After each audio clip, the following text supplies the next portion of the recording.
আজ থেকে প্রায় 10 বছর আগের কথা মনে পড়ে সৈয়দ। মনে পড়ে সেই দিনের কথা, যেই দিন মিথ্যা ছলনায় আমার শরীরে ড্রাগস দিয়ে আমাকে একটা মেয়ের সাথে এক রুমে আটকিয়ে রেখেছিলি। আমার সামনেই তুই আর তোর গ্যাংরা মিলে ওই মাসুম মেয়েটার উপর কুত্তার মতো ঝাঁপিয়ে পড়েছিলি, মনে পড়ে? কথাটা বলে আয়াস নিজের সর্বশক্তির সাথে চাবুক দিয়ে সৈয়দ খানকে আঘাত করে। কাঁটাযুক্ত চাবুকের আঘাত শরীরে প্রহারের সাথে সাথেই সৈয়দ খান ভুবন কাঁপিয়ে চিৎকার দিয়ে ওঠে। সৈয়দ খানের এমন চিৎকার শুনে আয়াজের মনে প্রশান্তিতে ভরে ওঠে। সৈয়দ খান বেশ করুণ সুরে নিজের প্রাণ ভিক্ষা চাচ্ছে আয়াজের কাছে। আয়াজ সৈয়দ খানের কথার পাত্তা না দিয়ে আবারও বলা শুরু করলো। ঠিক এইভাবে ঠিক এইভাবে মেয়েটা তোদের কাছে আকুতি মিনতি করে নিজের প্রাণ ভিক্ষা চেয়েছিল, কিন্তু তোরা কি করলি? পশুর মতো মেয়েটাকে খুবলে খেলি। কথাটি বলে আয়াস আবারও নিজের সর্বশক্তি দিয়ে সৈয়দ খানকে আঘাত করলো। সৈয়দ খান আগের মতোই ঘর কাঁপিয়ে চিৎকার করে উঠল। এইটুকু আঘাত সহ্য করতে পারছিস না সৈয়দ খান? তাহলে ভাব ওই বাচ্চা মেয়েটা কিভাবে তোদের দেওয়া আঘাত সহ্য করেছিল। একমাত্র তোর কারণে, একমাত্র তোর কারণে আমি চেয়েও মেয়েটাকে বাঁচাতে পারলাম না ওর আকুতি মিনতি শুনে ওকে আগলে রাখতে। একমাত্র তোর কারণে আমি আমার 10 বছরের বন্ধুত্ব হারালাম। কথাগুলো বলে আয়াজ একের পর এক আঘাত করে যাচ্ছিল সৈয়দ খানকে। আয়াজের এহন আঘাতে সৈয়দ খান ভুবন কাঁপিয়ে চিৎকার দিয়ে উঠছিল। কিন্তু আফসোস, এই ঘন জঙ্গলে পশু পাখি ছাড়া আর কেউ নেই সৈয়দ খানের চিৎকার শোনার জন্য। প্রায় ৪৫ মিনিট পর আয়াজ সৈয়দ খানকে আঘাত করা বন্ধ করলো। এতক্ষণ এক নাগারে আঘাত করার ফলে আয়াজ হাঁপিয়ে উঠেছে, কিন্তু এখনও সে তার মনের আগুন নিভাতে পারছিল না। আয়াজের এহেন আঘাতে সৈয়দ খান নিষ্প্রাণ হয়ে গেল। তার গলা দিয়ে কোনো আওয়াজ বের হচ্ছিল না। শরীরের সমস্ত শক্তি যেন ফুরিয়ে গেছে। আয়াস এবার সৈয়দ খানের সামনে এসে হাত দিয়ে সৈয়দ খানের মুখটা চেপে ধরে উঠিয়ে হিসিয়ে বলে ওঠে, প্রস্তুত থাক সৈয়দ খান, নিজের নির্মম মৃত্যুর জন্য প্রস্তুত থাক। আয়াজ এবার ধ্বংসলীলা খেলায় নেমেছে। এক এক করে সবাইকে তাদের প্রাপ্য বুঝিয়ে দেবে। আর এই সবের পেছনে যে তুই একা ছিলিস না, তাও আমি ভালো করে জানি। তোর মতো চুনোপুটির দ্বারা এত বড় গেম খেলা সম্ভব নয়। কিন্তু তুই ভাবিস না সবাইকে এক এক করে আমার কাছেই ধরা দিতে হবে। আয়াজের কথা শুনে সৈয়দ খানের ক্লান্ত মুখে হাসির রেখা ফুটিয়ে বলে উঠল, আসল মানুষকে ধরা তোর পক্ষে সম্ভব না আয়াজ খান, সে তোর ধরা ছোঁয়ার বাহিরে। সৈয়দ খানের কথা শুনে আয়াস বাঁকা হেসে বলে উঠল, সেটা তোর ভাবা লাগবে না সৈয়দ খান। আপাতত তুই নিজের মৃত্যুর প্রহর গুনতে থাক, আর এই মৃত্যুপথ কুঠিতে প্রতিটা মুহূর্ত উপভোগ কর। কথাটি বলেই আয়াজ এরশাদকে কিছু ইশারা করে ঘর থেকে বের হয়ে যায়। আর অন্যদিকে আয়াজের প্রস্থানের পরই ওই বদ্ধ ঘর থেকে ভেসে আসে বিকট চিৎকারের আওয়াজ। আয়াজ বাড়ি থেকে বের হয়ে বসে পড়ে তার গাড়িতে। এখন সময় রাত ৮টা। আয়াজ দক্ষতার সাথে গাড়ি চালানো শুরু করলো আর ভাবতে লাগলো 10 বছর আগের ঘটনা। দিনটা ছিল ভোটের 2 সপ্তাহ পর। আয়াস এবং আবরারের বুদ্ধিমত্তার কারণে সেবার ভোটে জয় লাভ করেছিল মন্ত্রী ইকবাল হোসেন। সবাই এটা বিশ্বাস করলেন, এমনকি মন্ত্রী ইকবাল হোসেনও এটা বিশ্বাস করলেন। তার এই জয় লাভ হয়েছে শুধুমাত্র আবরার এবং আয়াজের কারণে। কিন্তু এই ব্যাপারটাই পছন্দ হলো না একজনের। তাই তো সে একটা নোংরা খেলা খেলালো যাতে আবরার এবং আয়াজের বন্ধুত্বটা ভেঙে যায়। সেই অনুযায়ী সে কাজ শুরু করে দেয়। সে অনেক খোঁজার পর জানতে পারে আবরারের দুর্বলতা, আর এই নিয়েই সে পরিকল্পনা সাজায়। দিনটা ছিল শুক্রবার। এতদিন ভোটের কাজে দৌড়াদৌড়িতে আয়াস এবং আবরার দুজনেই ভীষণ ক্লান্ত। সেদিন আয়াস নিজের রুমে ঘুমিয়েছিল।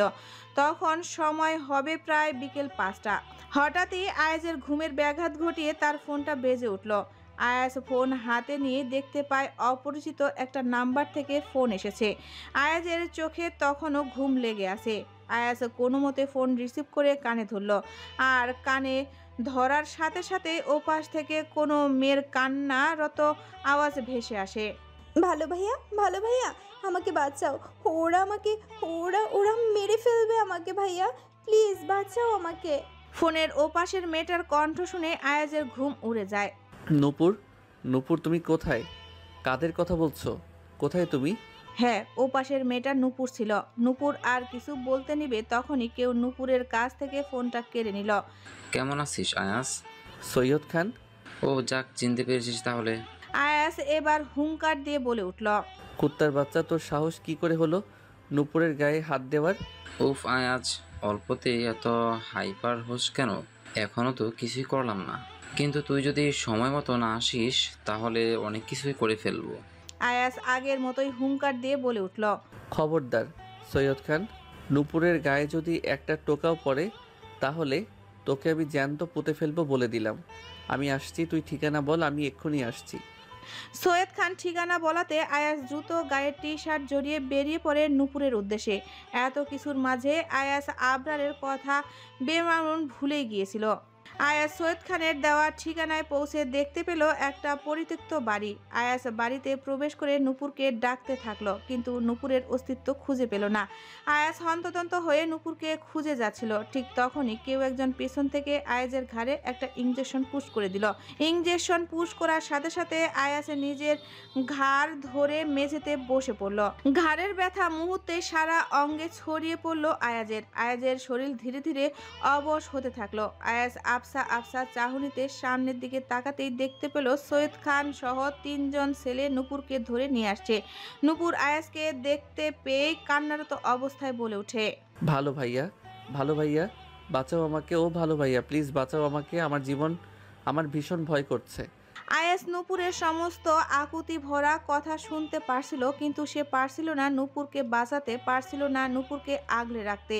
আয়াজের শরীর আস্তে আস্তে ছেড়ে দেয়। সে লুটিয়ে পড়ে মাটিতে আর অবশ শরীর নিয়ে দেখতে থাকে নূপুরের সর্বনাশ। আয়াস অনেক চেষ্টা করছিল নূপুরের কাছে গিয়ে তাকে আগলে নিতে, কিন্তু আয়াজের শরীর যেন জমে গিয়েছে। সে নিভু নিভু চোখে নূপুরের সতীত্ব হারানো দেখছিল। সেদিন তৃতীয়বারের মতো আয়াজের চোখ দিয়ে পানি পড়েছিল। আয়াজ শেষ 2 বার কেঁদেছিল নিজের মা, বাবা এবং দাদুর মৃত্যুতে। আয়াজের জ্ঞান ফিরে প্রায় বেশ রাত করে। সে তার মাথা 2 হাত দিয়ে চেপে ধরে শোয়া থেকে উঠে বসে।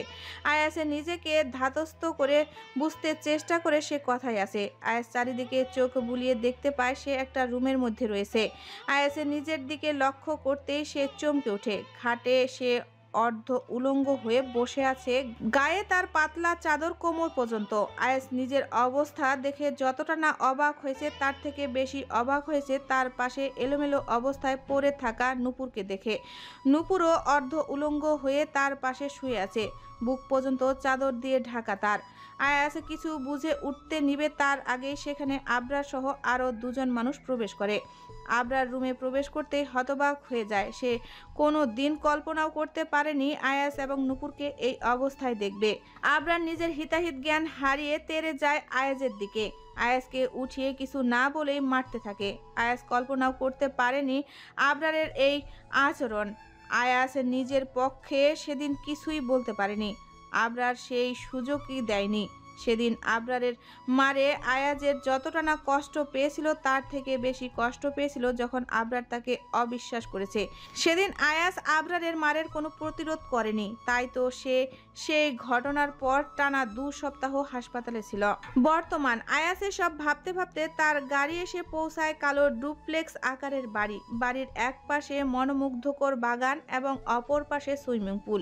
আয়াজের বাড়ির প্রতিটি কোণায় কোণায় আভিজাত্যর ছোঁয়া। আয়াসে নিজের রুমে প্রবেশ করে আলমিরা থেকে জামা কাপড় নিয়ে চলে যায় ওয়াশরুমে। এই মুহূর্তে তার নিজেকে শান্ত করা খুবই প্রয়োজন।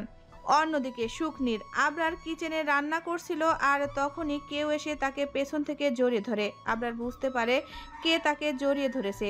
আবরার মুখে হাসি ফুটিয়ে বলে উঠল, ঘুম হলো নূপুর বেগম?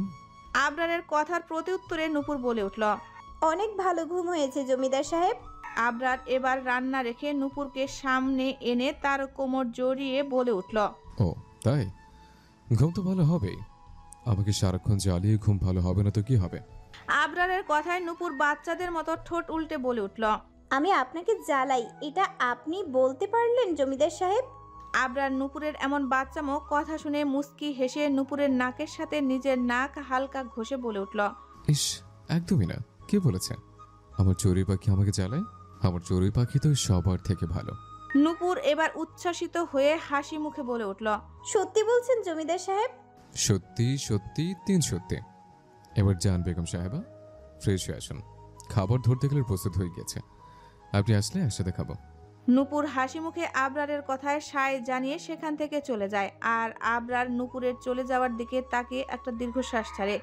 আবরারের মনে পড়ে যায় 10 বছর আগের সময়ের কথা, অতীত। সেদিন নূপুরের সাথে দেখা হওয়ার পর কেটে যায় বেশ কয়েকদিন। আবরারের সারাটা দিন কেটে যেত ভোটের কাজে, আর রাত হলেই কারো অস্তিত্ব তাকে বেশ পুরাতো। আবরারের অজান্তেই তার মনে নূপুরের জন্য বেশ জায়গা তৈরি হয়ে যায়। একদিন দুপুরে আবরার আয়াসদের বাড়িতে যাওয়ার উদ্দেশ্যে রওনা দেয়। আজ সারা রাত 2 বন্ধু মিলে জমি আড্ডা দিবে। আবরার প্রায়ই আয়াসদের বাড়িতে রাত কাটায়। বলতে গেলে আয়াসের বাড়িটা এক প্রকার আবরারের বাড়ি। 2 বন্ধুর মধ্যে কোনো ভেদাভেদ ছিল না। আয়াসদের বাড়ির মাঝপথে একটা নদী পড়ে। আবরার সেখানে দিয়ে যাচ্ছিল, তখনই সে দেখতে পায় নদীর ঘাটে একটা কন্যা পানিতে পা ঝুলিয়ে বসে আছে। শাড়ির আঁচলটা অবহেলায় ঘাটের এক পাশে পড়ে আছে। এই ভর দুপুরে নদীর পাড়ে এভাবে একটা মেয়েকে বসে থাকতে দেখে আবরার ভ্রু কুঁচকায়। সে ধীর পায়ে মেয়েটির পেছনে এসে দাঁড়ায় আর বলে ওঠে, এই মেয়ে, কে তুমি? এভাবেই ভর দুপুরে এখানে কি করছো? আবরারের কথা শুনে মেয়েটা পেছনে ফিরে তাকায়। আর তখনই আবরার দেখতে পায় কান্নারত অবস্থায় থাকা নূপুরকে। নূপুর আবরারকে দেখে ভয় পেয়ে যায়। সে ভেবেছিল ওই দিনের মতো আবরার তাকে কোনো শাস্তি দিবে। নূপুর দ্রুত গতিতে বসা থেকে উঠে দাঁড়াতে নেয়, আর তখনই শাড়ির আঁচলে পা বেঁধে পুকুরে পড়ে যেতে নেয়। আবরার নূপুরকে পড়ে যেতে দেখে তাড়াতাড়ি করে নূপুরের ডান হাত ধরে নিজের দিকে টান দেয়। নূপুর আবরারের টাল সামলাতে না পেরে আবরারের বুকের আশ্রে পড়ে। বুকের প্রথম কোনো রমণীর এমন গভীর স্পর্শে আবরার জমে যায়। আর ওইদিকে নূপুর ভয়ে আবরারের পাঞ্জাবি খামচে ধরে। সে রীতিমতো ভয় পেয়ে গেছে। প্রায় বেশ কিছুক্ষণ পর আবরার নিজেকে সামলে বলে ওঠে, সারাদিন কি এভাবে আমার বুকে পুরো থাকার ইচ্ছে আছে নাকি? আবরারের কথা শোনার সাথে সাথে নূপুর আবরারকে ছেড়ে দিয়ে সোজা হয়ে মাথা নিচু করে দাঁড়ায়। আবরার এবার নূপুরকে পর্যবেক্ষণ করতে শুরু করে। নূপুরের শরীরের কমলা রঙের শাড়ি বাঙালিভাবে পরা, চুলগুলো ছেড়ে রাখা, চোখ মুখ কেমন ফুলে আছে, দেখে মনে হচ্ছে কান্না করছে। নূপুরের এমন অবস্থা দেখে কেন জানি না আবরারের বুকের মোচড় দিয়ে উঠল। কিছুক্ষণ পর আবরার নিজেকে ধাতস্থ করে গম্ভীরভাবে নূপুরকে জিজ্ঞেস করলো, এই ভর দুপুরে নদীর পাড়ে বসেছিলে কেন? আবরারের প্রশ্ন শুনে নূপুর চুপ ছিল। নূপুরের এমন চুপ থাকাতে আবরার বেজায় রেগে যায়। তাই এবার ধমকে বলে ওঠে, কি হলো, চুপ করে আছো কেন? কিছু জিজ্ঞেস করেছি তো আমি। আবরারের এমন ধমকে আবরার ভেবাচাকা খেয়ে গেল। সে ভাবতেও পারেনি নূপুর এভাবে কেঁদে উঠবে। আবরার এবার নূপুরকে কিছু না বলে ঘাটে 2 পা ঝুলিয়ে বসিয়ে পড়ল। আর গম্ভীর কণ্ঠে নূপুরকে বলে উঠল, এখানে বসো। নূপুরও বাধ্য মেয়ের মতো আবরারের পাশে গিয়ে বসল, কিন্তু বেশ দূরত্ব রেখে। বেশ কিছুক্ষণ নীরবতার পর আবরার নরম গলায় বলে ওঠে, এই ভর দুপুরে এভাবে নদীর ঘাটে বসে থাকার কারণটা কি? আবরারের কথা শুনে নূপুর নীরবে কান্না করছে। কিছুক্ষণ পর নিজেকে খানিকটা শান্ত করে বলে ওঠে, আজকে মামি বলেছে আমাকে নাকি বুড়ো লোকের সাথে বিয়ে দিয়ে দেবে।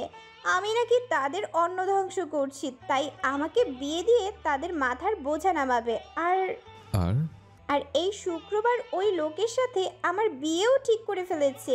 কথাটি বলেই নূপুর আবারও কান্না শুরু করে দেয়। নূপুরের কথাগুলো শুনে আবরারের বুকটা ধক করে উঠল। অসম্ভবভাবে হার্টবিট বেড়ে যায়। আবরারের মনে হয় সে তার খুব প্রিয় জিনিস হারিয়ে ফেলছে। আবরার নিজেকে ধাতস্থ করে কিছুক্ষণ চুপ রইল। তারপর কিছু একটা ভেবে নূপুরকে জিজ্ঞেস করলো, আর তোমার এই না হওয়া বুড়ো বরের নাম কি? কোথায় থাকে? আবরারের কথা শুনে নূপুর কান্না থামিয়ে কিছু ভাবে। মানে নাম তো জানি না, কিন্তু শুনেছি সে আমাদের বাড়ির 3 বাড়ির পর থাকে। নূপুরের কথা শুনে আবরার একটা দীর্ঘশ্বাস ছাড়ে। মানে যার সাথে বিয়ে হবে তার নামই জানো না? নাম না জেনে বিয়ে করতে যাচ্ছ? আবরারের এহেন কথা শুনে নূপুর এবার আবরারের দিকে তাকিয়ে ভ্যা ভ্যা করে কান্না করে দিল। আবরার নূপুরের এমন কান্না দেখে থতমত খেয়ে গেল। আচ্ছা, সে কি কান্না করার মতো কিছু বলেছে, ধমক দিয়েছে নাকি বোকা দিয়েছে? তাহলে এই মেয়ে এভাবে কান্না করছে কেন? নূপুর কান্নারত অবস্থায় শুধালো, আমি কি বিয়ে করতে চেয়েছি নাকি ওই বুড়ো লোককে, যে তার সমস্ত তথ্য আমি জেনে রাখবো? আবরার এবার আর চোখে নূপুরের দিকে তাকালো। এইভাবে না কেঁদে তোমার বাবা মাকে বলো তুমি এই বিয়ে করবে না, তাহলেই তো হয়। আর তোমার মামিও জোর করতে পারবে না। আবরারের কথা শুনে নূপুর কান্না বন্ধ করে মাথা নিচু করলো এবং ধীর আওয়াজে শুধালো। তারা আমার সাথে থাকলে আজ এমন দিন দেখতে হতো না। তোমার সাথে থাকলে মানে? আমার জন্মের সময় আমার মা মারা যায়, মেয়ে হয়েছে দেখে বাবাও ছেড়ে চলে যায়। তখন থেকেই আমার জায়গা হয়েছে আমার মামার বাড়িতে। মামা আমাকে খুব ভালোবাসেন, কিন্তু মামি কেন জানি না আমাকে সহ্য করতে পারেন না।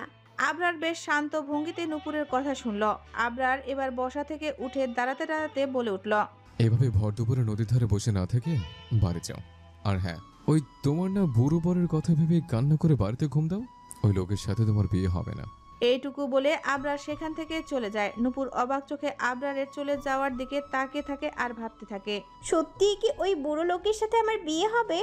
আবরার আয়াজের বাসায় এসেছিল বিকেলের দিকে। এখন রাত 8টা। আবরার এবং আয়াজ আয়াজের বাড়ির ছাদে বসে আছে।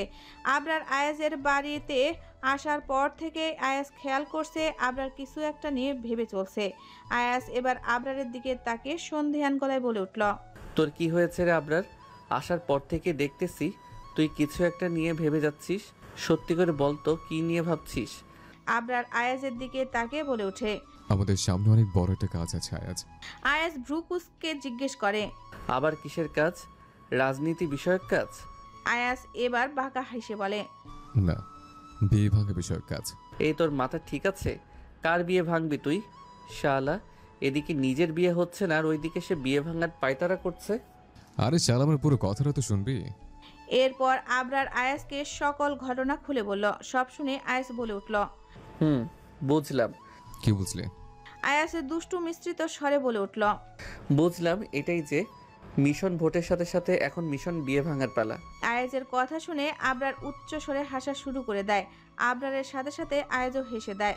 বর্তমান নূপুরের কণ্ঠে আবারও বাস্তবে ফিরে আসে। জমিদার সাহেব, আপনি ঠিক আছেন তো? নূপুরের কথা শুনে আবরার ভ্রু কুঁচকে জিজ্ঞেস করে। ঠিক আছে মানে? কি হয়েছে আমার? ঠিক থাকলে এভাবে একা একা হাসছিলেন কেন? নূপুরের কথা শুনে আবরার থতমত খেয়ে যায়। পুরনো দিনের কথা মনে করে আবরার কখন যে নিজের অজান্তেই হেসে ফেলেছে তাই সে বুঝতে পারেনি। আরে না, আমি হাসিনি, তুমি ভুল থেকেছ। আচ্ছা, এসব বাদ দাও, খাবার হয়ে গেছে, তুমি টেবিলে যাও, আমি আসছি। আবরার কোনো মতে কথা কাটিয়ে নূপুরকে বুঝ দিল। 7 দিন পর কথা কোচিং সেন্টার থেকে বাসার দিকে রওনা দিয়েছে জাফর আলী খান। পরের দিন কথাকে বালাগঞ্জ সবচেয়ে ভালো কোচিং সেন্টারে ভর্তি করিয়ে দিয়েছিল। কথাও তার দাদুর কথা অমান্য করেনি। কথার কোচিং শুরু হয় দুপুর 3টে থেকে, শেষ হয় বিকেল 5টার দিকে। এখন বিকাল 4টা। কথা মাত্র তার কোচিং সেন্টার থেকে বের হলো। কথার দাদুর আদেশ কথাকে সব সময় বাড়ির গাড়ি করে যাওয়া আসা করতে হবে, তাই কথা প্রতিদিন নিজের গাড়ি করেই আসা যাওয়া করে। কিন্তু আজ কোনো কারণবশত কথার কোচিং তাড়াতাড়ি ছুটি দিয়ে দিয়েছে। কথা নিজের হাত ঘড়ির দিকে তাকিয়ে দেখতে পেল এখন বিকেল 4টা বাজে। ঘড়ির দিকে তাকিয়ে কথা একটা দীর্ঘশ্বাস ছাড়ল। আজ 1 ঘন্টা আগেই কথার ছুটি হয়ে গেছে। ড্রাইভার প্রতিদিন বিকেল 5টার দিকে কথার কোচিং সেন্টারে আসে, কিন্তু আজ তো তার তাড়াতাড়ি ছুটি হয়ে গেছে, তাই ড্রাইভার এখনো আসেনি। কথা যে বাড়িতে কারো সাথে যোগাযোগ করবে তাও পারছে না, কারণ তার কাছে যে মোবাইল নেই। কথা ভাবলো আজ সে একা একাই বাড়ি যাবে। যেই ভাবা সেই কাজ। কথা নিজের কাঁধের ব্যাগটা শক্ত করে ধরে হাঁটা ধরল বাড়ির পথের দিকে। কথা কিছু দূর যাওয়ার পর হুট করে একটা গাড়ি তার সামনে এসে থামলো। হুট করে এভাবে গাড়ির সামনে চলে আসায় কথা ভয়ে 2 কদম পিছিয়ে গেল। আর তখনই গাড়ি থেকে নেমে আসলো আয়াস। তার পরনে কালো পাঞ্জাবি পাজামা, সাদা মুজিব কোট, হাতে রিসার্ট মাইল নামক কালো ঘড়ি, চোখে কালো সানগ্লাস, পায়ে কালো জুতো, ঠোঁটে তার নজর করা হাসি। আয়াস বেশ ভাবের সাথে গাড়ি থেকে বের হয়ে কথার সামনে এসে দাঁড়ালো। কথা আয়াসকে দেখে চোখ মুখ কুচকে দাঁড়িয়ে রইল। আয়াস সানগ্লাসটা চোখ থেকে সরিয়ে মুচকি হাসলো। আয়াজের এমন ভাব দেখে কথার মনে হচ্ছে তার শরীরকে যেন আগুন ধরিয়ে দিয়েছে। কথা রাগী মুখ করে আয়াসকে ইশারা করলো। রাস্তাটা কি আপনি কিনে নিয়েছেন? প্রতিবার এভাবে বেপরোয়াভাবে গাড়ি চালান কেন? নাকি এখন থেকেই নিজেকে এমপি ভাবা শুরু করেছেন? কথা ভেবেছিল আয়াস তার ইশারা বুঝতে পারবে না, কিন্তু কথাকে অবাক করে দিয়ে আয়াস বলে উঠল। ঠিকই বলেছ। আমার না এখন থেকে কেমন এমপি এমপি অনুভূতি হচ্ছে।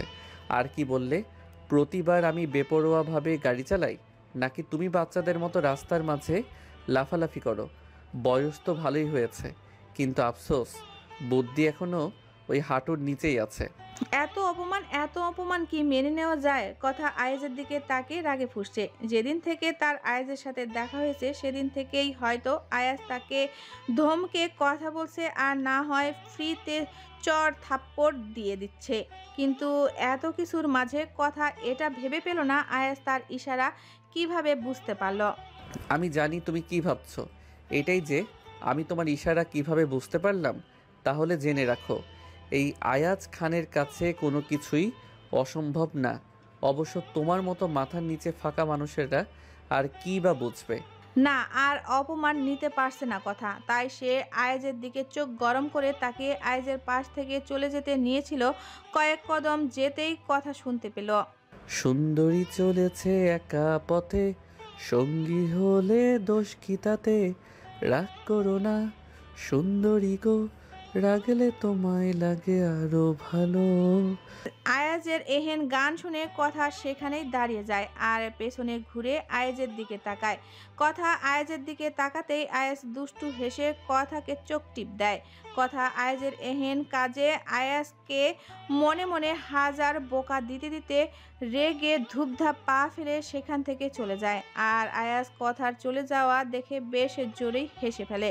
সারাদিন ভোটের কাজ করে মাত্রই বাড়ি ফিরছিল আয়াজ, আর তখনই দূর থেকে কথাকে দেখতে পায়। কথা আয়াজের সামনে, আর আয়াজ তাকে জ্বালাবে না এও কি হয়? আর তার না হওয়া ময়না বউয়ের জন্যই তো সে এক সপ্তাহের মধ্যে সাইন ল্যাঙ্গুয়েজ শিখেছে। এভাবেই দিন অতিবাহিত হতে লাগলো। আয়াজ এবং আবরার দুজনেই ভোটের কাজে ভীষণ ব্যস্ত হয়ে পড়ল। তারা নিজের সর্বোচ্চ দিয়ে তাদের ভোটের প্রচার কার্য চালাচ্ছে। ওইদিকে আরিয়ানের ইন্টার্নি শেষ হলো দিন দুয়েক আগে।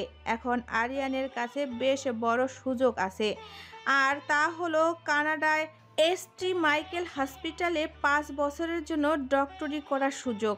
আরিয়ান প্রায় অনেক দিন ধরে চেষ্টা করছিল এই হসপিটালে সুযোগ পাওয়ার। অবশেষে তার স্বপ্ন পূরণ হয়েছে। অন্যদিকে বৃষ্টি নিজেকে গুছিয়ে নিয়েছে। সে অনেক চিন্তা ভাবনা করে সিদ্ধান্ত নিয়েছে সে আর এই দেশে পড়াশোনা করবে না। এখানে থাকলে প্রতিনিয়ত তাকে ধুকে ধুকে মরতে হবে। সে যেমন আরিয়ানকে খুব ভালোবাসে, ঠিক তেমনি ভাবে কথাকেও খুব ভালোবাসে। তাই সে ঠিক করেছে নিজেকে শক্ত করে গড়ে তুলবে। কথা আর আরিয়ানের মাঝে তৃতীয় ব্যক্তি হয়ে সে থাকবে না। আসমা আলী খান প্রথমে বৃষ্টির এভাবে বাইরে পড়াশোনা করা নিয়ে বেশ আপত্তি করেছিল, কিন্তু বৃষ্টির বাবা অর্থাৎ মাসুম খান তার মেয়ের ইচ্ছেকেই প্রাধান্য দিয়েছেন। তাই আসমা আলী খানও ইচ্ছে না থাকা সত্ত্বেও রাজি হয়ে গেলেন। অন্যদিকে কথার দিন শুরু হয় পড়ালেখা নিয়ে, আবার দিন শেষও হয় পড়ালেখা দিয়ে। আর কয়েকদিন পর তার ভর্তি পরীক্ষা শুরু হবে। তাই তো সে এখন পড়ালেখা নিয়ে ভীষণ ব্যস্ত। আরিয়ান অবশ্য কথাকে পড়ালেখার বিষয়ে সাহায্য করছে। এই কয়েকদিনে আবরারের সাথে কথার সম্পর্ক বেশ সহজ হয়ে গেছে। আবরার এখন কথার অনেক খেয়াল রাখে। হুটহাট কথার পছন্দের জিনিস নিয়ে হাজির হয়ে যায়। মাঝে মাঝে কথার মনে হয় আবরারও হয়তো কথাকে ভালোবেসে ফেলেছে। এভাবেই সবার জীবন এগিয়ে যাচ্ছে, কিন্তু তারা কেউই জানে না সামনে তাদের জন্য কি অপেক্ষা করছে। ভোটের দিন, বহু অপেক্ষার পর আজ কাঙ্ক্ষিত দিন। আয়াজ এবং আবরারের অক্লান্ত পরিশ্রমের ফলাফল আজ প্রকাশিত হবে। ইতিমধ্যে দু দলের মধ্যে টান টান উত্তেজনা বিরাজ করছে। এখন সকাল 10টা, কিছুক্ষণ আগেই ভোটের কার্যক্রম শুরু হয়েছে। আয়াজ এবং আবরার সকাল 8টা থেকে ভোট কেন্দ্রে উপস্থিত। সাধারণ জনগণও এক এক করে ভোট কেন্দ্রে উপস্থিত হচ্ছে। ভোটের ফল প্রকাশিত হবে বিকাল 4টায়। আয়াজ এবং আবরার মুখোমুখি বসে আছে অফিস রুমে, অপেক্ষা তাদের জয়ী ঘোষণার। আয়াজের পরনে সাদা পাঞ্জাবি পায়জামা, খয়েরি রঙের মুজিব কোট, হাতে সবসময়ের মতো রিসার্চ স্মাইলের ঘড়ি, পায়ে কালো জুতো, চুলগুলো সুন্দর করে পরিপাটি করে রাখা, চোখ মুখে এক অন্যরকম গম্ভীরতা। আয়াজকে দেখে প্রফেশনাল একজন রাজনীতিবিদ মনে হচ্ছে। আবরারের পরনে সাদা পাঞ্জাবি পায়জামা, গায়ে সবসময়ের মতো কালো পাতলা চাদর, হাতে রোলেক্সের ঘড়ি, পায়ে কালো জুতো, চুলগুলো সুন্দর করে সেট করে রাখা। আবরারের মুখেও গম্ভীরতা। আয়াস আবরার মুখোমুখি বসে থাকা সত্ত্বেও কেউ কারোর দিকে তাকাচ্ছে না। মনে হচ্ছে দুজন অপরিচিত লোক একসাথে এক রুমে রয়েছে। আয়াসের পাশে এরশাদ দাঁড়িয়ে আছে আর আবরারের পাশে মোর্শেদ দাঁড়িয়ে আছে। কথা আজ রোজা রেখেছে। রোজাটা মূলত আবরারের জন্যই রাখা। আজ আবরারের জীবনে খুবই গুরুত্বপূর্ণ একটা দিন। কথা এই কয়েকদিনে বেশ ভালো করে বুঝতে পেরেছে আবরারের জন্য রাজনীতিটা ঠিক কতটা মূল্যবান। তাই তো সে আজ সারাদিন রবের কাছে আবরারের জয়ের জন্য প্রার্থনা করে যাচ্ছে। বিকেল 4টা। সিলেট 3 আসন থেকে এবার এমপি হিসেবে নির্বাচিত হয়েছে এবারের নমুনি প্রার্থী আয়াজ খান। প্রায় সকল টিভি চ্যানেলে উক্ত সম্প্রচারটি প্রকাশিত হচ্ছে। রাস্তায় দলে দলে আয়াজের জয়ের মিছিল বের হয়েছে। সকলের মুখে আয়াজের জয়ধ্বনি। আয়াজ আর আবরার মুখোমুখি দাঁড়িয়ে আছে। আয়াজের মুখে এক অন্যরকম হাসি লেগে আছে, কিন্তু আবরারের ভাবমূর্তি বোঝা যাচ্ছে না। আয়াজ এবার মিষ্টি হেসে আবরারের উদ্দেশ্যে শুধালো, আমাকে স্বাগতম জানাবেন না আবরার ফায়াজ খান? অন্য কিছু না ভাবেন, অন্তত বিপক্ষ দল ভেবে স্বাগতম তো জানাতেই পারেন। আয়াজের কথায় আবরারের চোখ মুখ গম্ভীর হয়ে গেল। আয়াজ এবার এরশাদের দিকে আর চোখের তাকে জিজ্ঞেস করে, কত ভোটে আমরা আবরার সরি বিপক্ষ দলকে হারালাম রে এরশাদ? এরশাদ একবার আয়াজ আর একবার আবরারের দিকে তাকে হাসি মুখে বলে উঠল, ভাই 2-1 ভোট না, গুনে গুনে 500 ভোট আমরা বিপক্ষ দল থেকে বেশি পেয়েছি। আয়াজ এরশাদের কথা শুনে এবার আবরারের দিকে বাঁকা হেসে বলে উঠল, দেখলি তো আবরার, রাজনীতিতে সবসময় শান্ত মাথায় কাজ করতে হয়। অতিরিক্ত কথা বা কাজ কোনোটাই রাজনীতিতে যায় না। যেই দুটোই তুই করেছিলি, একটা কথা কি জানিস? সত্যের সবসময় জিত হয়। আয়াজের কথা শুনে আবরার আয়াজের একদম সামনে এসে হিসিয়ে বলে উঠল, আমার এতটাও খারাপ দিন আসেনি যে এখন তোর থেকে রাজনীতি সম্পর্কে জ্ঞান নিতে হবে। আর আজকের জিতটা নিয়ে এত মাতামাতি করার কোনো প্রয়োজন নেই। জীবনে মাত্র একবার কিছু পেয়ে এত লাফালাফি করিস না। মনে রাখিস, তোর জীবনপঞ্জির বেশিরভাগ জায়গা এখন অপূর্ণ, কারণ তোর জীবনের প্রাপ্তির পাতাগুলো প্রায় শূন্য। কথাগুলো বলে আবরার সেখানে আর এক মুহূর্ত দাঁড়ালো না, বেরিয়ে পড়ল পার্টি অফিস থেকে। আবরারের এহেন কথা শুনেও আয়াজের মুখে হাসি ঝুলে আছে। আয়াজের পাশে থাকা এরশাদ বুঝতে পারছে আয়াজের এই হাসির পেছনে কত ব্যথা লুকিয়ে আছে। জমিদার বাড়ি এতক্ষণে সকলে জেনে গেছে ভোটের ফলাফল সম্পর্কে। এতেই জমিদার বাড়িতে নেমে এসেছে শোকের ছায়া। জমিদার বাড়ির সকল সদস্য ড্রয়িং রুমের টিভির সামনে উপস্থিত ছিল ভোটের ফলাফলের আশায়। সবার সাথে কথা উপস্থিতি ছিল সেখানে। খবরের চ্যানেলগুলোয় হেডলাইনে যখন আবরারের পরিবর্তে আয়াজের নাম ভেসে উঠল, ঠিক সেই মুহূর্তে সকলের চোখ মুখে বিষাদ নেমে এলো। আবরারের মা কান্না করে দিলেন, কারণ সে জানতেন আবরারের কাছে রাজনীতি মানে তার জীবন। আজ এত পরিশ্রমের পর আবরার এই পরিণতি মোটেও গ্রহণযোগ্য নয়। সবার মাঝে একজন ভেতরে ভেতরে জ্বলে যাচ্ছে, মনে মনে কষে যাচ্ছে কোনো এক অজানা খেলা। কথা ড্রয়িং রুমের এক কোনায় দাঁড়িয়ে আছে, মনের মধ্যে বয়ে যাচ্ছে এক অজানা ঝড়। আবরার জন্য তার ভীষণ চিন্তা হচ্ছে। লোকটা যে এখন ভেঙে পড়েছে তা কথা অনুভব করতে পারছে। কথার মন চাচ্ছে ছুটে গিয়ে আবরারের কাছে চলে যেতে, আবরারের সব দুঃখগুলো তার কাছে ভাগ করে নিয়ে নিতে। আদিত্যপুর গণকবরস্থান। আয়াজ দাঁড়িয়ে আছে তার প্রিয় দু মানুষের কবরের সামনে। আয়াজের মুখে আজ অন্যরকম হাসি খেলা করছে। আয়াজ বেশ অনেকক্ষণ যাবৎ কবর দুটোর দিকে তাকিয়ে আছে। এরশাদ কবরস্থানের বাইরে গাড়িতে হেলান দিয়ে আয়াজের দিকে তাকিয়ে আছে। এরশাদ আজ প্রায় 7-8 বছরের মতো আয়াজের সাথে আছে। এর মধ্যে সে কখনোই আয়াজকে ভেঙে পড়তে দেখেনি, কখনো মন খারাপ করে থাকতে দেখেনি। এরশাদ মাঝে মাঝে ভাবে, সে যদি আয়াজের জায়গায় থাকতো তাহলে কি সব কিছু হাসি মুখে মেনে নিতে পারত? পরিবারহীন একজন মানুষ, যাকে প্রতিটা পদে পদে এক প্রকার লড়াই করে চলতে হয়। নিজের প্রাণপ্রিয় বন্ধুর কাছ থেকে সব সময় লাঞ্ছনা পেতে হয়। শত্রুর দল সব সময় মুখিয়ে থাকে আয়াজের ক্ষতি করার জন্য। আয়াজের দাদুর অনেক বড় ব্যবসা রয়েছে, দেশের ভেতর ও বাহিরে উভয় জায়গায় ব্যবসা ছড়িয়ে ছিটিয়ে রয়েছে। আয়াজ সেই ব্যবসা দেখার পাশাপাশি রাজনীতি করছে। আয়াজ এই কয়েক মাস আজকের এই সাফল্যের জন্য যে ঠিক কতটা পরিশ্রম করেছে তা শুধু এরশাদ জানে। এরশাদ আয়াজের অতীত সম্পর্কে সব জানে না। আংশিক জানে। আবরার যেদিন প্রথম আয়াজকে আয়াজের মায়ের জারজ সন্তান বলেছিল সেদিন এরশাদ বেশ অবাক হয়েছিল। এরশাদ এই বিষয়ে আয়াজকে জিজ্ঞেসও করেছিল, কিন্তু আয়াজ এরশাদের প্রশ্নের উত্তর দেয়নি, শুধু বলেছে সময় হলে তাকে আয়াজ সব জানাবে। এরপর থেকে এরশাদ আয়াজকে আর কখনো এই বিষয় নিয়ে জিজ্ঞেস করেনি। আয়াজ এক ধ্যানে কবর দুটোর দিকে তাকিয়ে নীরবতা ভেঙে শুধালো, প্রতিশোধের প্রথম ধাপ পার করে ফেললাম মা। তোমার মানিক আজ এমপি হয়েছে, তোমার খুশি লাগছে মা? আজ প্রথমবার আবরারকে হারিয়ে আমার বেশ ভালো লাগছে। এখন তুমি বলতে পারো বন্ধুকে হারিয়ে খারাপ লাগছে না আমার? না মা, বিশ্বাস করো আমার একটু খারাপ লাগছে না। আর বন্ধু? কে বন্ধু? আমার তো কোনো বন্ধু নেই। কিছুক্ষণ থেমে